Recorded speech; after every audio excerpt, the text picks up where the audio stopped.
Hello बच्चों, James academy के एक नए वीडियो में आप सभी लोगों का स्वागत है। तो आज मैं क्लास 10th के लिए बोर्ड को देखते हुए, क्योंकि कक्षा 10 के बच्चे जो हैं वो बहुत ही नर्वस फील करते हैं मैथ को लेकर के, खास करके क्योंकि इनका जो मैथ होता है वो 70 नंबर का जो होता है उसमें से 20 नंबर जो होता है वो 20 नंबर आप लोगों का किस में होता है कि एमसीक्यू आता है। एमसीक्यू में हर एक चैप्टर का, हर एक टॉपिक का एक एक क्वेश्चन होता है जिसमें आप लोगों को हर एक चैप्टर का फार्मूला लगभग रिवीजन करना होता है। तो आइए मैं आप लोगों के लिए एक पूरा सेट ही उठा लिया हूं और उस सेट का पूरा 20 क्वेश्चन मैं आप लोगों को सॉल्व करके दूंगा। आइए मैं इस एमसीक्यू को सॉल्व करते हैं। और जो आप लोगों की सीरीज चल रही है, एज ए सीरीज कह लीजिए, जैसे मैंने समांतर स्टडी को अभी खत्म किया तो वैसे ही मैं आप लोगों के सामने प्रायिकता का लेके आऊंगा, मेंसुरेशन का लेके आऊंगा और भी जितने भी टॉपिक है बीजगणित का लेके आऊंगा। हर एक टॉपिक को मैं आपको सॉल्व करके दूंगा। तो आइए अभी हम लोग देखते हैं एमसीक्यू को, है ना। तो इसको तुरंत आप लोग देखिए, एकदम रैपिड रिवीजन है आप लोगों का ना। तो देखिए पहला क्वेश्चन हमसे क्या कह रहा है, एकदम बहुत ही इजी क्वेश्चन है। ऑब्जेक्टिव है, ऑब्जेक्टिव तो इजी होता ही है। बस ऑब्जेक्टिव में हम लोगों को करना क्या है सर कि अपने टाइम को मैनेज करते हुए थोड़े से फ्रीक्वेंटली उसको सॉल्व करना है। 20 क्वेश्चन को आप मान के चलिए, आपको 20 मिनट तो नहीं 15 मिनट से ज्यादा लगना भी नहीं चाहिए, है ना। तो देखिए कितने मिनट का मैं आज आप लोगों को सॉल्व करके देता हूं। देखिए कह रहा है कि बहुपद इतने के शून्यांकों का योगफल क्या होगा। तो जब कभी भी शून्यांक की बात करते हैं तो हम लोग शून्यांक में अल्फा और बीटा पढ़े हैं। तो शून्यांकों का योगफल जो होता है फार्मूला -b/a पढ़े हैं। और अगर कोई घात बहुपद है तो इसके शून्यांकों का गुणनफल का भी फार्मूला पढ़े होंगे। मैं साथ में सब कुछ बताता चलूंगा जिससे आपका वो टॉपिक भी क्लियर रहे और क्वेश्चन भी सॉल्व होता रहे ना। तो मूल्यांकों के गुणनफल का जो फार्मूला होता है वो कितना होता है, c/a।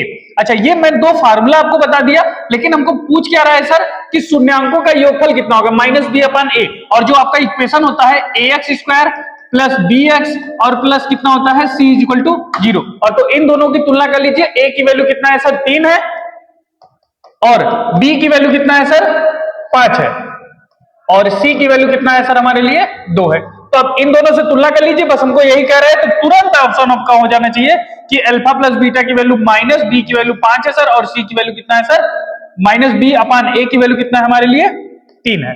तो मूलों का जो योगफल होगा वो -5/3, -5/3। ऑप्शन नंबर बी आपका क्या हो जाएगा सर, करेक्ट हो जाएगा। बस इतना ही, है ना। देखिए एकदम रैपिड, आपको तुरंत ध्यान होना चाहिए कि मूलों का योगफल होता है -b/a। -b मतलब 5 का जगह पर माइनस लगा देना, -5 अपान कितना, 3, -5/3। नेक्स्ट क्वेश्चन पर आते हैं सर। नेक्स्ट क्वेश्चन क्या कह रहे हैं हमसे, थोड़ा इसको देखिए। क्वेश्चन नंबर दूसरा कह रहे हैं, समीकरण, हमको दो समीकरण दिया है। वो समीकरण क्या है sir, 2x + ay = 1, 2x + ay = 1। और दूसरा इक्वेशन कह रहा है 3x - 5y = 7, 3x - 5y = कितना है, 7। अब कह रहा है कि दोनों का कोई हल नहीं है तो a का मान ज्ञात कीजिए। अब इसके लिए आप लोगों ने 3 केस पढ़ा है कि कौन सा, समांतर, संगत और एक बिंदु पर प्रतिच्छेद करने वाला।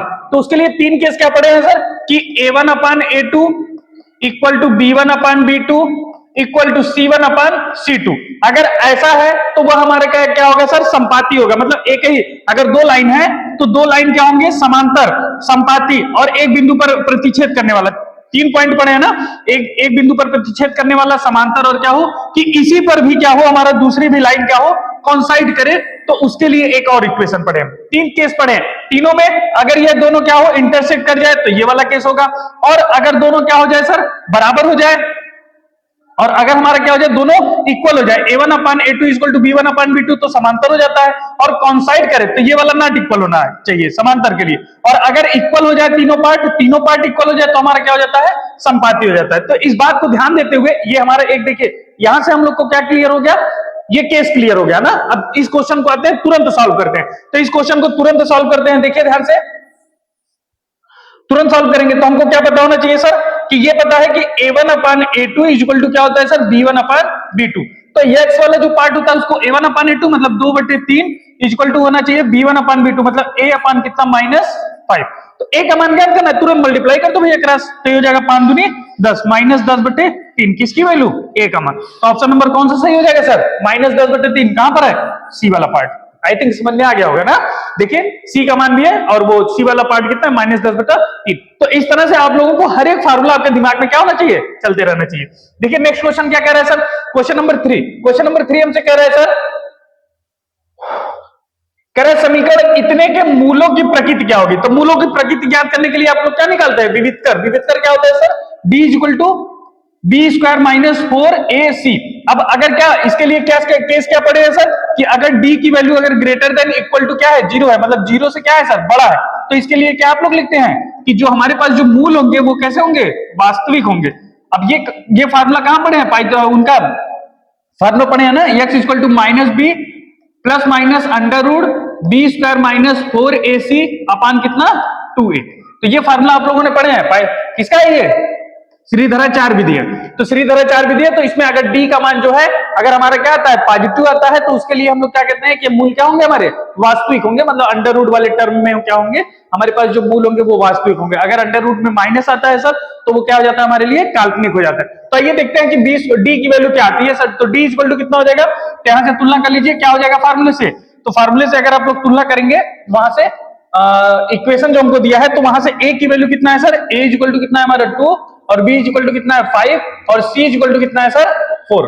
तो इसी यहीं से b स्क्वायर माइनस 4 इसी का मान निकालिए, d इक्वल टू b की वैल्यू कितना 5, तो 5 का क्या हो जाएगा सर, स्क्वायर माइनस 4 गुणे a का मान कितना है 2 और c का मान कितना है 4। तो ये हो जाएगा 25 माइनस 4 दूनी 8 और 8 चौक कितना हो जाएगा सर 32। और आप देख रहे होंगे जो भी है यहाँ पर माइनस 7 आ रहा है, दैट मीन क्या आ रहा है सर हमारा निगेटिव। निगेटिव आ रहा है मतलब बी स्क्वायर माइनस 4ac की वैल्यू निगेटिव। निगेटिव कहने का मतलब क्या हो जाएगा सर, हमारे पास ये जो मूल होगा वह अंडर रूट में जो वैल्यू आएगी वो माइनस में आएगी। जब माइनस में आता है तो हमारे लिए वो क्या होता है, वास्तविक नहीं होता है। कैसा होता है हमारा, काल्पनिक होता है। तो यहाँ पर की वास्तविक नहीं होगा, हमने पहले से ही टिक करके रख दिया था। तो यहाँ पर जो मूल होंगे वो वास्तविक नहीं होंगे, है ना। तो नेक्स्ट क्वेश्चन पे आते हैं। नेक्स्ट क्वेश्चन देखते हैं, चौथा कह रहा है कि समांतर श्रेणी इतने का अंत से 10वां पद कितना होगा, लास्ट से 10वां पद कितना होगा।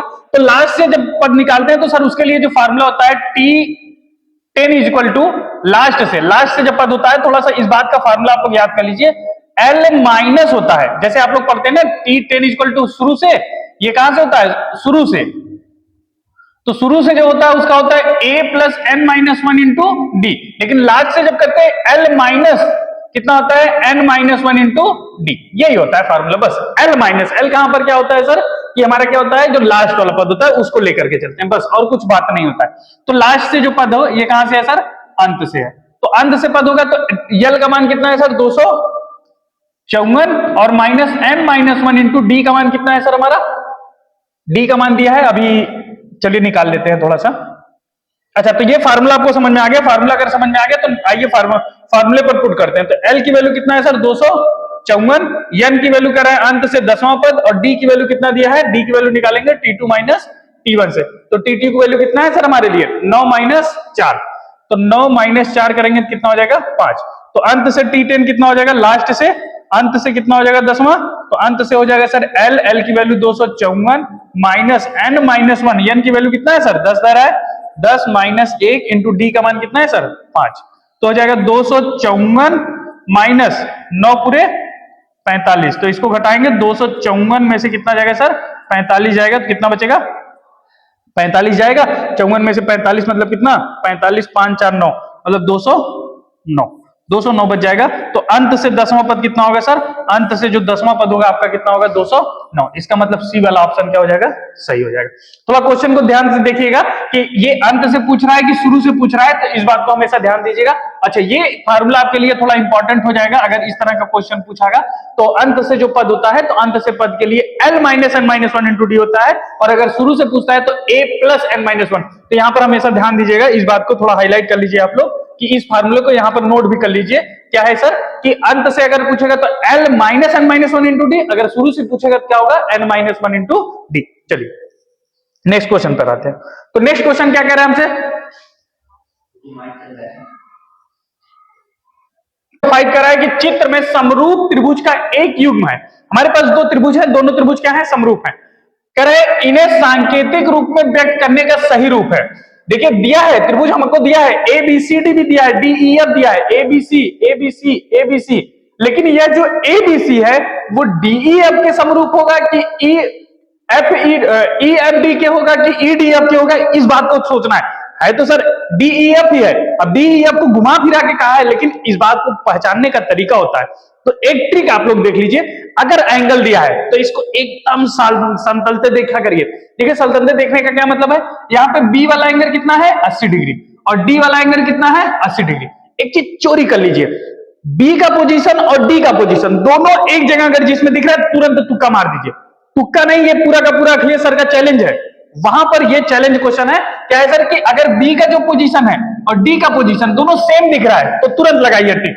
देखिए बी का पोजीशन यहां पर है बीच में, लेकिन यहाँ डी का पोजीशन कहां है सर, किनारे, तो ये वाला ऑप्शन गलत होगा हमारे हिसाब से पूरा पूरा। और यहाँ पर देखिए बी का पोजीशन कहां है बीच में, और यहाँ पर डी का पोजीशन कहां है किनारे, मतलब ये वाला भी ऑप्शन गया। और ये बी का पोजीशन कहां है सर बीच में, डी का पोजीशन कहां है सर बीच में, तुरंत टिक मारिए, ये हमारा दावा है कि ये ऑप्शन सही होगा। ठीक, तो जब एंगल इक्वल दे दिया जाए सर तो तुरंत पोजीशन को खोजिए, अगर बी का एंगल डी का पोजीशन दोनों का सेम जिस जगह दिखे तुरंत ये ऑप्शन क्या हो जाएगा, सही हो जाएगा। और भी इसके तरीके होते हैं देखने के, लेकिन एंगल वाले तरीके में हम लोग इस तरह से मार देते हैं। नेक्स्ट क्वेश्चन देखेंगे। अच्छा, क्वेश्चन नंबर 6वां होगा, है ना, 5वां इसके पहले हम लोग किए थे, हाँ 5वां किए थे, क्वेश्चन नंबर 6वां होगा। क्वेश्चन नंबर 6वां क्या कह रहे हैं सर, देखिए कह रहे बिंदु इतने का मूल बिंदु से दूरी ज्ञात करना है। तो मूल बिंदु से दूरी, दो बिंदुओं के बीच की दूरी का फॉर्मूला क्या जानते हैं, d equal to under root x1 minus x2 का क्या होता है sir whole square plus y1 minus y2 का क्या होता है सर होल स्क्वायर। ये दो बिंदुओं के बीच की दूरी होता है, लेकिन हमसे ये कह रहे हैं दूरी किसके बीच में, मूल बिंदु मतलब 0,0 और कौन सा पॉइंट दिया है सर -3,4, -3,4।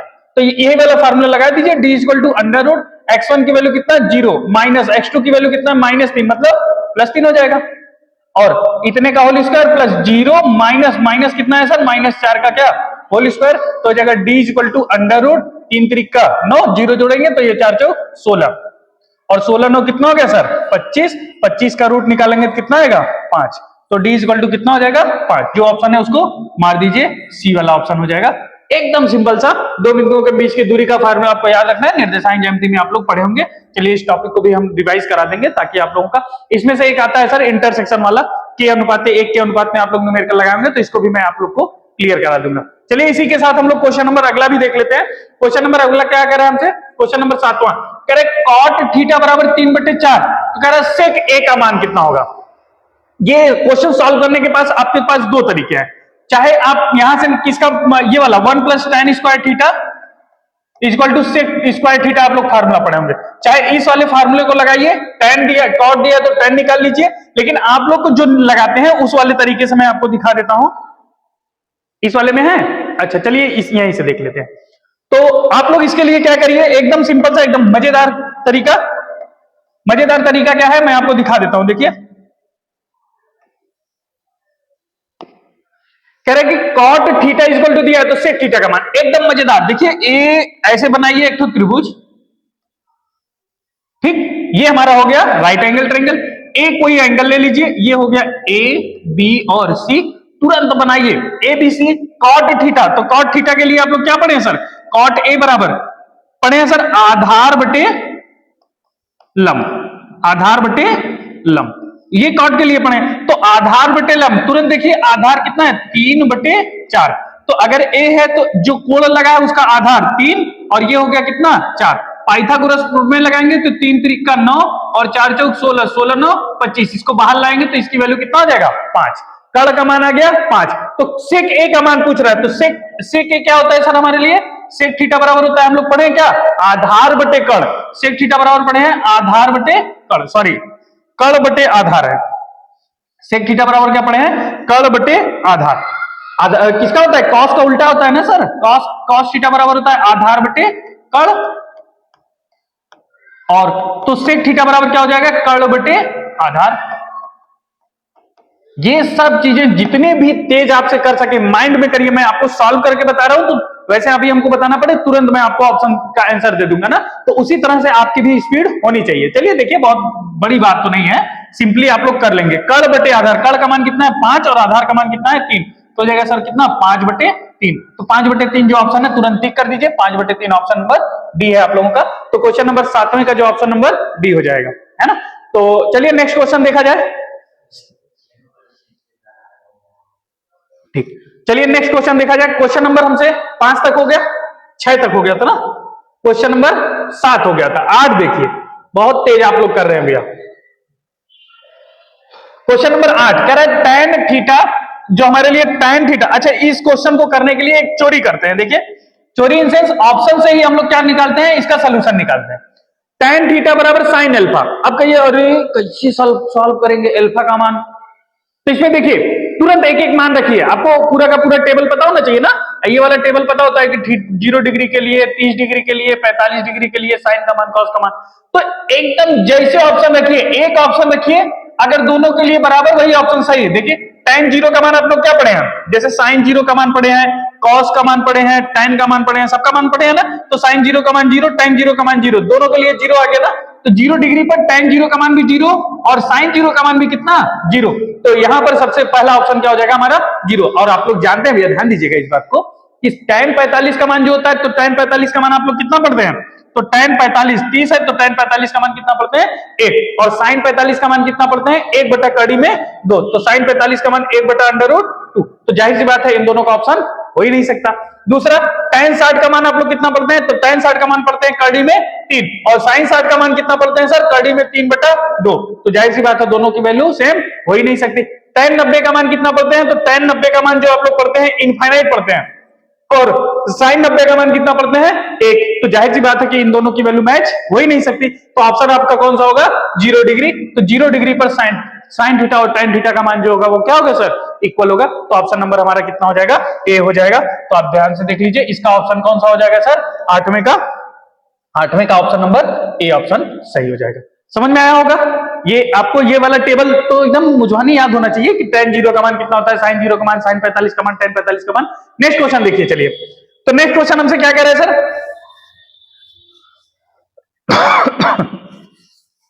नेक्स्ट क्वेश्चन हमसे कह रहा है कि एक छड़ की लंबाई उसकी छाया का अनुपात 1 बटा √3।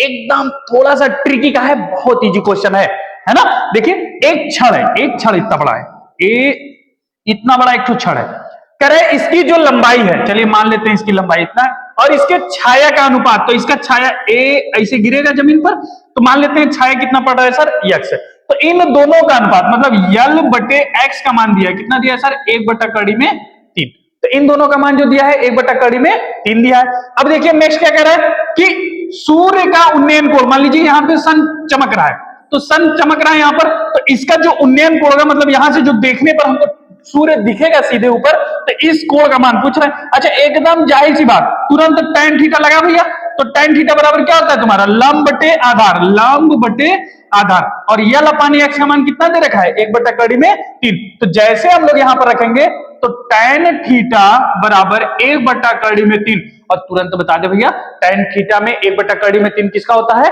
30 डिग्री का। तो हो जाएगा tan थीटा किसकी वैल्यू होती है सर ये 30 डिग्री की। तो तुरंत बता दो भैया थीटा बराबर कितना 30 डिग्री।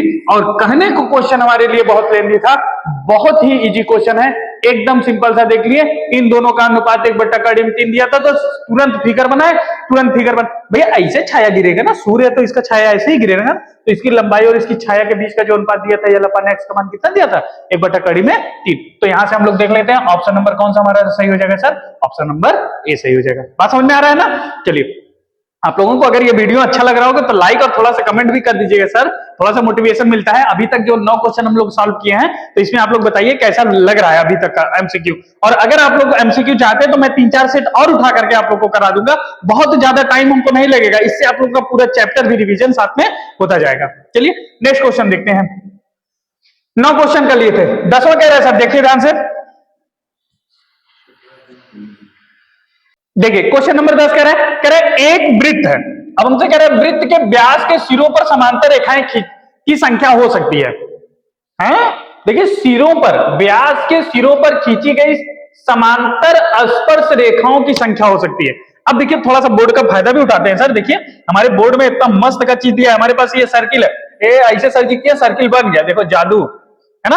अब देखो ये हम लोग इसको पकड़े और इसको जहां पर लेके जाना है वहां पर लेके चले आए, देखो इसको सिलेक्ट किए यहाँ पे ए लेके चले आए। अब इसमें ब्यास खींचना है तो ब्यास भी हम एकदम सीधी लाइन खींचेंगे, देखिए ए या ये हमारा ब्यास हो गया है ना। क्या कह रहा है कि हमारे पास एक वृत्त है और इसका व्यास है, तो ठीक है, व्यास के सिरों पर खींची गई स्पर्श रेखाओं की संख्या, और वो भी कैसी स्पर्श रेखा है हमारा, समांतर, तो समांतर स्पर्श रेखा। तो हम लोग जानते हैं किसी भी वृत्त में जो स्पर्श रेखाएं खींची जाती हैं, तो वो स्पर्श रेखाएं कितनी खींची जा सकती हैं सर, एक बिंदु से हमेशा एक स्पर्श रेखा। देखिए इस वाले बिंदु से मैं एक स्पर्श रेखा खींच रहा हूं, देखिए एक स्पर्श रेखा, और जस्ट इसके समांतर जो हम लोग स्पर्श रेखा लेंगे, तो देखिए यहां पर इसके समांतर जब स्पर्श रेखा लेंगे तो ये स्पर्श रेखा ये इसी वाले बिंदु से होकर के जाएगा, और ये दूसरा समांतर। तो किसी भी वृत्त से समांतर कितनी स्पर्श रेखाएं खींची जा सकती हैं, वो केवल और केवल कितना होगा सर, हमारा 2 होगा, और इसका ऑप्शन नंबर कौन सा सही हो जाएगा, 2, है ना। तो ऑप्शन नंबर 2, और जो कि ऑप्शन सी है। बात समझ में ना, किसी भी वृत्त से कितनी स्पर्श रेखाएं समांतर खींची जा सकती है, तो समांतर स्पर्श रेखा हो चाहे जैसी भी हो, किसी भी व्यास के वृत्त के व्यास से होकर के जाने वाली कितनी स्पर्श रेखाएं खींची जा सकती हैं, केवल और केवल 2 खींची जा सकती हैं। चलिए नेक्स्ट क्वेश्चन देखते हैं। अच्छा उसी में था क्या सर, हाँ 11वां वाला देखते हैं। क्वेश्चन नंबर 11, क्वेश्चन नंबर 11 हमसे क्या कह रहा है सर, देखिए कह रहा है 12 सेंटीमीटर त्रिज्या वाले एक वृत्त के 60 डिग्री के कोण का त्रिज्य खंड का क्षेत्रफल क्या होगा। जैसे अगर हमारे पास एक वृत्त दिया है, अगर ये हमारे पास वृत्त है, इस वृत्त का त्रिज्य क्षेत्रफल हमको ज्ञात करना है। जैसे ये इसका सेंटर हो, तो इस वाले भाग का त्रिज्य क्षेत्रफल कितना होगा, और ये कितना दिया हमको सर, 60 डिग्री, और इसकी त्रिज्या दे दी गई है कितना, 12 सेंटीमीटर। तो त्रिज्य का क्षेत्रफल जो होता है, हमारे पास कोई अगर वृत्त हो, तो पूरे वृत्त का क्षेत्रफल जो होता है वो कितना होता है sir, pi r square, pi r square होता है। अगर हमसे किसी भी एंगल का पूछ ले, तो ये पूरा का पूरा किसके कारण है सर, 360 डिग्री के कारण है। तो पूरा का पूरा एंगल किसके कारण है, ये देखो 360 डिग्री के कारण। अगर मैं आपको फार्मूला बना करके दिखाऊं, थोड़ा देखिए, थोड़ा सा 2 मिनट लेंगे हम आप लोगों का, और इससे आप लोगों का क्लियर भी हो जाएगा।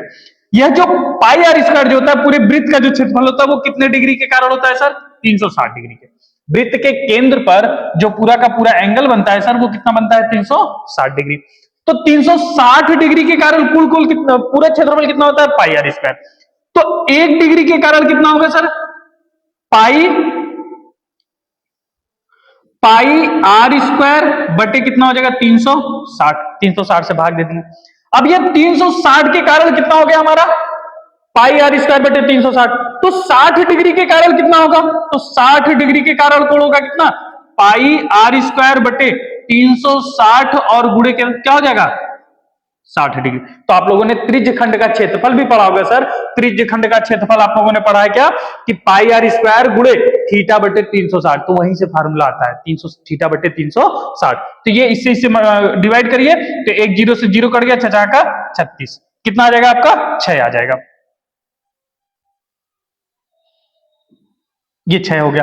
तो हमारे पास 60 डिग्री के कारण बना हुआ कोण कितना हो जाएगा, जो क्षेत्रफल होगा, क्षेत्रफल मान लीजिए हम लोग ए से दिखा देते हैं, तो हो गया पाई आर की वैल्यू कितना का है सर, 12 का स्क्वायर, और यहां पर बटे में कितना हो जाएगा सर, 6। तो पाई में भी आंसर लाना है, तो बहुत ही सिंपल है सर, ये हो जाएगा हमारा पाई 12 गुणे 12 बटे कितना हो जाएगा, 6, 6 दूनी 12, 12 दूनी 24, तो हो जाएगा 24 पाई सेंटीमीटर स्क्वायर। कौन सा ऑप्शन है सर, सी वाला एकदम। ये त्रिज्य खंड के क्षेत्रफल वाला फार्मूला एक क्वेश्चन ऑब्जेक्टिव में लिख के ले लो भैया, जरूर आएगा आपका त्रिज्य खंड का क्षेत्रफल, है ना। तो आप लोग को ये फार्मूला याद कर लेना है। क्या होता है सर, त्रिज्य खंड का क्षेत्रफल ए बराबर पाई आर स्क्वायर गुणे थीटा बटे कितना, 360। जहां पर थीटा हमको दे सकता है, आपको क्षेत्रफल भी दे सकता है सर, थीटा पूछ सकता है, थीटा दे सकता है, और क्षेत्रफल भी पूछ सकता है। तो ये वाला इंपॉर्टेंट हमारी तरफ से लिख लीजिए, ये 2025 में श्योर एंड सर्टेन आना ही आना है, आप देख लीजिए सर, हर एक सेट में आएगा त्रिज्य खंड का क्षेत्रफल। चलिए नेक्स्ट क्वेश्चन देखते हैं, क्वेश्चन नंबर 12। क्वेश्चन नंबर 12 कह रहा है कि एक गोले का व्यास d है, तो उसका आयतन कितना होगा। चल भैया व्यास जानते हैं तो क्या होता है ना, व्यास बराबर क्या होता है, त्रिज्या बटे 2 गुणे त्रिज्या, ठीक। तो त्रिज्या क्या हो जाएगा उसका, अगर हमको व्यास दिया है d, तो त्रिज्या कितना हो जाएगा, d बटे 2। और हमसे कह रहा है गोले का आयतन क्या होगा। अच्छा, उसका फार्मूला बना के बता दीजिए। तो गोले का जो आयतन होता है v बराबर हम लोग क्या जानते हैं 4/3 पाई आर क्यूब। तो त्रिज्या कितना है हमारे d/2, तो रख दे भैया 4/3 पाई। अच्छा, अभी तक तो हम लोग त्रिज्या के फॉर्म में जानते थे, तो डायमीटर के भी फॉर्म में जान लिया जाए। तो डायमीटर के जो होता है वो डायमीटर क्या होता है d/2, तो डायमीटर का आधा त्रिज्या होता है ना। तो r की वैल्यू कितना हो जाएगा d/2 का घाते 3, तो हो जाएगा 4/3 गुणे 4 गुणे d क्यूब बटे कितना हो जाएगा 2 दूनी 4 दूनी 8, तो 4 दूनी 8 2 तिहाई 6 पाई d क्यूब बटे 6। जौन हो भैया ठोक दो तुरंत। कितना है पाई d क्यूब बटे 6, पाई d क्यूब बटे 6, यह है ऑप्शन नंबर डी। ये ऑप्शन नंबर डी हो जाएगा पाई d क्यूब बटे 6। तो जो अगर त्रिज्या दिया हो तो 4/3 पाई आर क्यूब, अगर व्यास दिया है तो पाई d क्यूब बटे 6 हो जाएगा। वही है भैया, बस हमको डी के फॉर्म में उसका आंसर लाना था। चलिए, ये हो गया हमारा बराबर। हाँ, तो क्वेश्चन नंबर 13 क्या कह रहा है आप देखिए। कह रहा है आर त्रिज्या के एक ठोस गोले का कुल पृष्ठीय क्षेत्रफल क्या होगा। ठोस गोले का, ये हमारे पास एक ठोस गोला है, अर्ध गोला है, तो कुल पृष्ठीय क्षेत्रफल क्या होगा। जैसे हम लोग जानते हैं अगर हमारे पास ये गोला कैसा हो, पूर्ण गोला हो, पूरा अगर ये गोला हो, तो गोले का जो कुल क्षेत्रफल जो होता है, गोले का जो पूर्ण क्षेत्रफल होता है वो कितना होता है सर। गोले का संपूर्ण क्षेत्रफल 4 पाई आर स्क्वायर। तो गोले का संपूर्ण क्षेत्रफल होता है 4 पाई आर स्क्वायर। तो आधा जैसे गोला होगा तो आधे गोले का वक्र क्षेत्रफल हो जाएगा सर 2 पाई आर स्क्वायर। लेकिन एक बिचवा से काट दिया ना, तो एक काटे हैं तो ये ऊपर वृत्त भी बना है, तो वृत्त का जो क्षेत्रफल होगा वो पाई आर स्क्वायर। तो 2 पाई आर स्क्वायर प्लस कितना सर पाई आर स्क्वायर, दोनों को जोड़ेंगे तो हो जाएगा 3 पाई आर स्क्वायर। तो जो गोले का कुल वक्र का क्षेत्रफल होगा, अच्छा 13वां तब में है ये ना है, ये देखो भैया एम में आ जाए, तो 13वां एम में है, तो इसका जो आंसर हो जाएगा वो कितना हो जाएगा 3 पाई आर स्क्वायर। चलो यहीं पे सॉल्व हो गया हमारा। तो यहां पर भी आप देख लीजिए कि आर त्रिज्या के ठोस गोले का कुल पृष्ठ क्षेत्रफल कितना होगा सर, वो ऑप्शन हमारा कितना हो जाएगा sir 3 pi r square. I think समझ में आएगा, आप इस वाले पेज पे उस वाले पेज पर देख लिए होंगे। तो चलिए नेक्स्ट क्वेश्चन आते हैं 14 कह रहा है कि बारंबारता की सारणी का माध्यिका वर्ग क्या होगा। माध्यिका वर्ग है ना, तो माध्यिका वर्ग क्या होगा, इसका जो मीडियन क्लास उसको कैसे निकालते हैं। एकदम सिंपल है, बहुत ज्यादा परेशान होने की जरूरत नहीं है। एकदम क्या करना है कि आपको क्या करना है, इसका जो हम लोग क्या निकालेंगे संचयी बारंबारता। क्या निकालते हैं सर संचयी बारंबारता। देखिए फ्रीक्वेंसी वाले टर्म को लिख लीजिए, बारंबारता वाले 4 6 5 8 2, इसकी संचयी बारंबारता निकालेंगे तो 4 6 4 10 10 में 5 जोड़ेंगे तो 15, 15 में 8 जोड़ेंगे तो कितना हो जाएगा 23, और 23 में 2 जोड़ेंगे तो कितना हो जाएगा 23 2 25, और 25 का जैसे आधा करेंगे तो 25 का आधा कितना हो जाएगा सर 12.5। तो 12.5 कितने आएगा, ये 10 है, तो 10 के बाद आएगा 12.5, वो कितने आएगा 15, 15 में आएगा तो 5 वाली जो बारंबारता वाली सारणी है वही है। तो 5 वाली बारंबारता वाली सारणी कितना है 10 से 15, तो 10 से 15 वाला जो रेंज होगा वही हमारा क्या हो जाएगा माध्यिका वाला रेंज हो जाएगा। तो माध्यिका वाला रेंज क्या होता है सर, जैसे हम लोग क्या निकालते हैं, जैसे बारंबारता दिया रहे उस बारंबारता से क्या निकाल लेते हैं उसकी संचयी बारंबारता। तो ये फ्रीक्वेंसी होता है और इसको हम लोग कहते हैं सीएफ संचयी बारंबारता।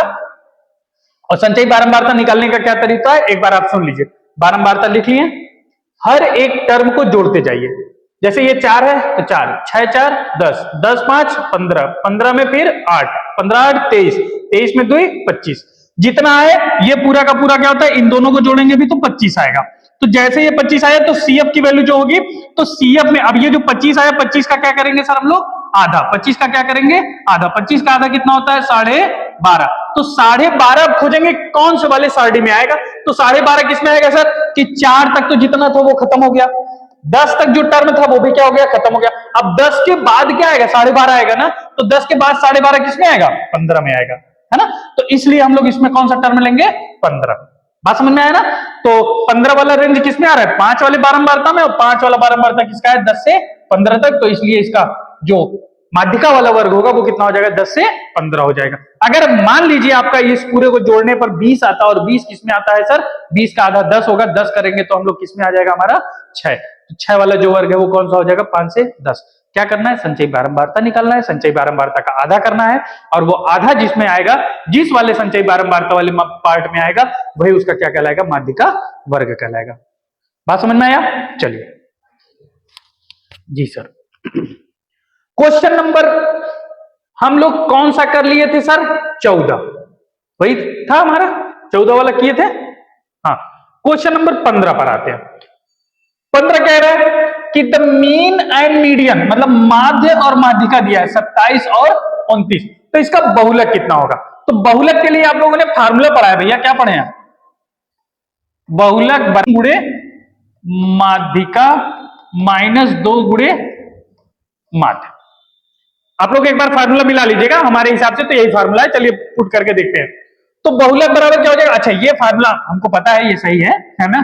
ऐसे आप घूम से करें तो ये फार्मूला भी आप लोगों के लिए बहुत इंपॉर्टेंट है। इस फार्मूले पर ऑब्जेक्टिव जरूर आता है, क्योंकि मैंने देखा है हर साल आता है।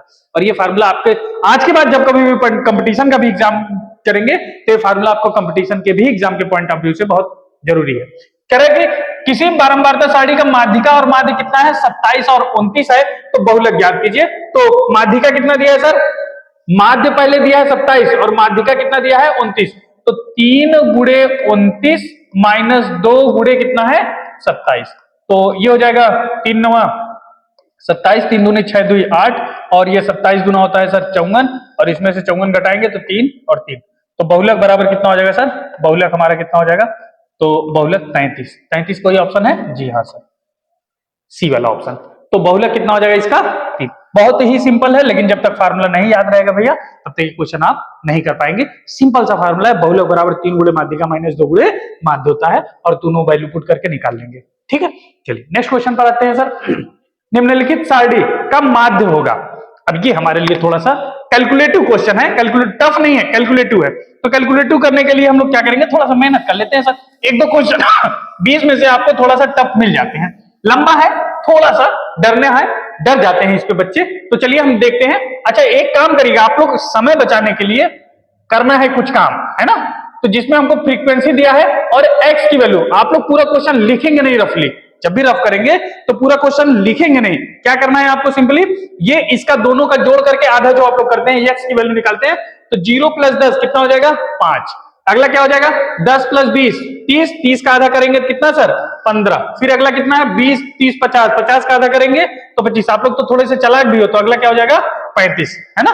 तो 40 30 70 का आधा 35, कितना है? 2 1 4 3, 2 1 4 3, गुणा कर दीजिए, 5 दूनी 10, 15 1 का 15, 25 चौका 100, 35 तिया 105।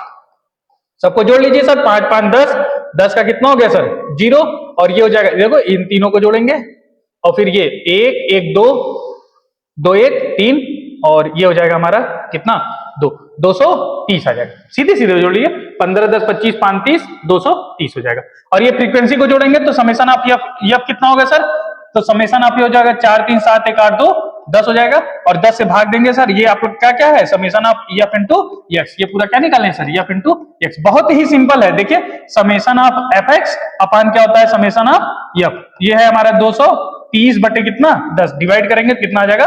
23। 23 जो ऑप्शन है तुरंत टिक करिए, अगला क्वेश्चन रेडी है ना? क्वेश्चन नंबर इसका जो है वो कौन सा हो जाएगा? बी वाला पार्ट। नेक्स्ट क्वेश्चन देखा जाए सर, कहां तक हुआ है हमारा क्वेश्चन नंबर 16 तक। 17 देखिए, 17 क्या कह रहे हैं? थोड़ा सा देख लो भाई, दिखता नहीं है। अरे वाह, कह रहे एक अधिवर्ष में 53 सोमवार होने की प्रायिकता क्या होगी? अच्छा, अगला वाला भी दिया है क्या? पूरा दे दिया है 16, एक अधिवर्ष में, हाँ यहीं पे मिल जाएगा। चलो यही को लेकर के हम लोग सॉल्व करते हैं। इसी में हमारा 16 17 18 सब हो जाएगा ना। देखिए एक अधिवर्ष, अधिवर्ष मतलब जानते हैं लीप ईयर। लीप ईयर कौन होता है सर? जिसमें फरवरी में 29 का दिन होता है ना? तो कहते हैं ना सर, यूं ही नहीं किसी ने दिन घटाए, है ना? एक कमबख्त फरवरी वाला बहुत गजब का शायरी है। क्या है? कितने का दिल तोड़ती है कमबख्त फरवरी, यूं ही नहीं इसके किसी ने दिन घटाए हैं। देखिए चलिए हटाइए, है ना? तो प्रोबेबिलिटी आप कितना कर रहा है? 53 दिन होने का, 53 मंडे होने का। 53 मंडे होने का क्या प्रोबेबिलिटी? अच्छा, ये कोई बहुत टफ नहीं है। एग्जैक्टली हम लोग कैसे प्रोबेबिलिटी निकालते हैं, देखिए एक लीप ईयर में कितने दिन होते हैं सर? 366 दिन होते हैं। 366 को अगर मैं 7 से डिवाइड करूं, है ना, तो उतने हमारे क्या हो जाएंगे सर? उतने हमारे दिन होंगे, उतने तो मंडे होंगे ही, उतने मंडे होंगे, उतने संडे होंगे, उतने जो भी होंगे। कितना आ गया देखिए, 7 त्रिक 21, 7 चौक 28, 7 पूरे 35, एक बचा, और एक बचा मतलब 16 हो गया, 7 दूनी 14, क्या कितना बचा सर? 52 दिन, मतलब 52 हफ्ता प्लस 2 दिन बचा। कितना बचा? 52 हफ्ता प्लस 2 दिन। तो 52 तो हमारा क्या आएगा? इतना तो पक्का है, Monday, Tuesday, Wednesday, Thursday, Friday, Saturday सब कुछ आएगा। अब कितने दिन बच रहे हैं हमारे एक्स्ट्रा? 2 ठो। तो 2 एक्स्ट्रा में या तो वो मंडे हो सकता है, ट्यूसडे हो सकता है। अगर मंडे होगा तो अगला ट्यूसडे होगा, है ना? Monday, Tuesday, Wednesday, Thursday, Thursday, Friday, कुछ भी 2 के कॉम्बिनेशन में हो सकता है। तो क्या रहा है कि मंडे आने की क्या संभावना है? तो इन 2 में से हो सकता है सर कि दोनों दिन हमारे क्या हो जाए, जैसे 52 है तो आने की कितनी संभावना है? 2। 2 बटे कितना कुल आ सकता है? कुल कितने दिन है सर? तो प्रोबेबिलिटी ऑफ इतना कितना है हमारे पास? 2 है, और बटे कितना हो जाएगा? 7। तो 2 बटे 7 कितने दिन है? 2 दिन है, और 7 से क्या कर देंगे हम लोग? भाग देंगे। तो इसका जो ऑप्शन हो जाएगा वो कितना हो जाएगा? 2 बटे 7। जितने दिन बचे सर उसको हम लोग 7 से डिवाइड कर देंगे, वही हमारी क्या हो जाएगी? प्रोबेबिलिटी हो जाएगी। बात समझ में आया? चलिए नेक्स्ट क्वेश्चन देखते हैं। अच्छा अगला भी क्वेश्चन, अच्छा प्रोबेबिलिटी से क्वेश्चन गजब का आता है, तो मैं आप लोगों को प्रोबेबिलिटी का एक नया सीरीज ला करके दे दूंगा, तो जिसमें आप लोगों को प्रोबेबिलिटी बहुत ही इजी क्वेश्चन आता है 4 नंबर में, वो 4 नंबर आपका एकदम क्रिस्टल क्लियर मैं कराऊंगा, ये हमारी रिस्पॉन्सिबिलिटी है। तो प्रोबेबिलिटी की आपको एक नई सीरीज मिलेगी जिसमें आपको 4 से 6 नंबर आपको मैं पक्का दूंगा, इतना गजब का समझा दूंगा कि प्रोबेबिलिटी आपको एकदम क्रिस्टल क्लियर हो जाएगा भैया। नेक्स्ट क्वेश्चन देखिए 18।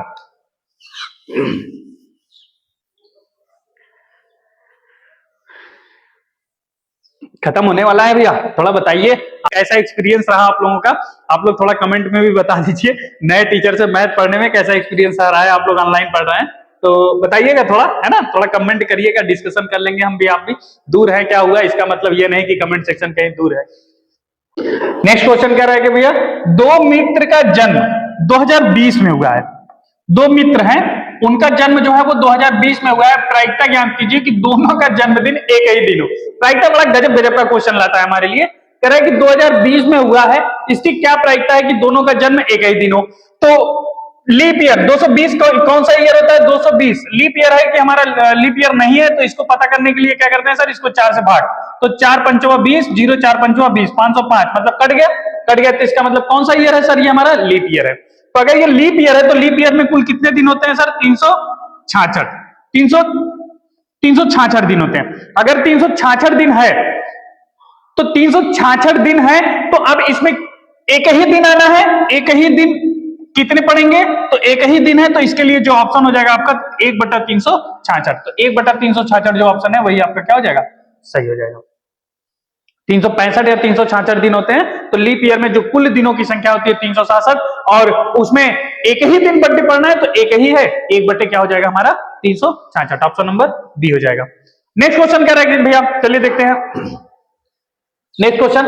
बस कुल मिला जुला के आपके 2 क्वेश्चन और रह गए हैं, जल्दी से खत्म कर लीजिए। चलिए देखते हैं।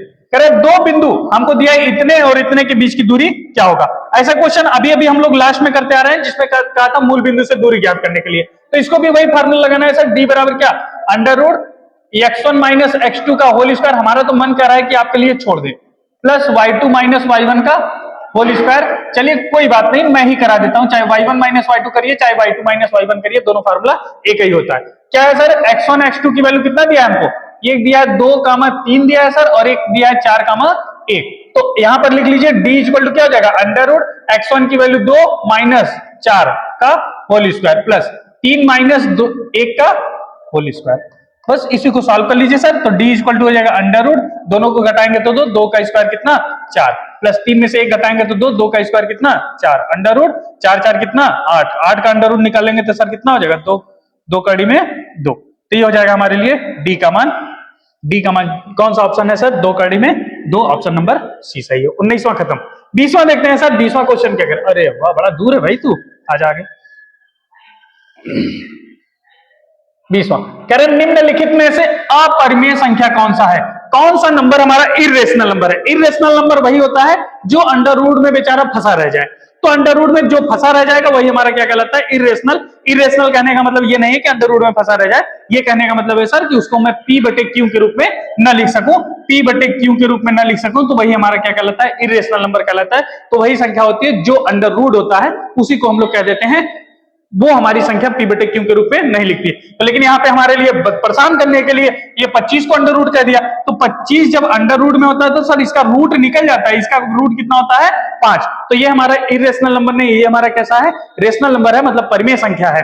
81 का भी रूट निकल जाएगा, 81 का रूट निकालेंगे तो कितना आएगा 9 आएगा, तो ये भी हमारा क्या है सर, परिमेय संख्या है। लेकिन 5 बटे 3 ये तो सीधे सीधे साक्षात एकदम भगवान का रूप लग रहा है देखने में, मतलब 5 बटे 3 खुद ही हमारा क्या है, परिमेय संख्या है। यहां पर जो हो गया देखिए, संगत खराब किया 5 ने अपना संगत खराब कर लिया किसके साथ, 2 के साथ, अंडर रूट 2 के साथ। तो वो भी जो 5 हमारा परिमेय था वो 5 अंडर रूट 2 के साथ मिलकर के क्या हो गया सर, अपरिमेय संख्या हो गया। हम लोग जानते हैं किसी भी परिमेय और अपरिमेय संख्या का जो योगफल होता है वो क्या होता है सर, अपरिमेय संख्या। इसलिए 5 प्लस अंडर रूट 3 क्या हो जाएगा हमारा, 5 प्लस करड़ी में 2 क्या हो जाएगा, एक अपरिमेय संख्या होगा। तो ऑप्शन नंबर हमारा कौन सा सही हो जाएगा, डी हो जाएगा।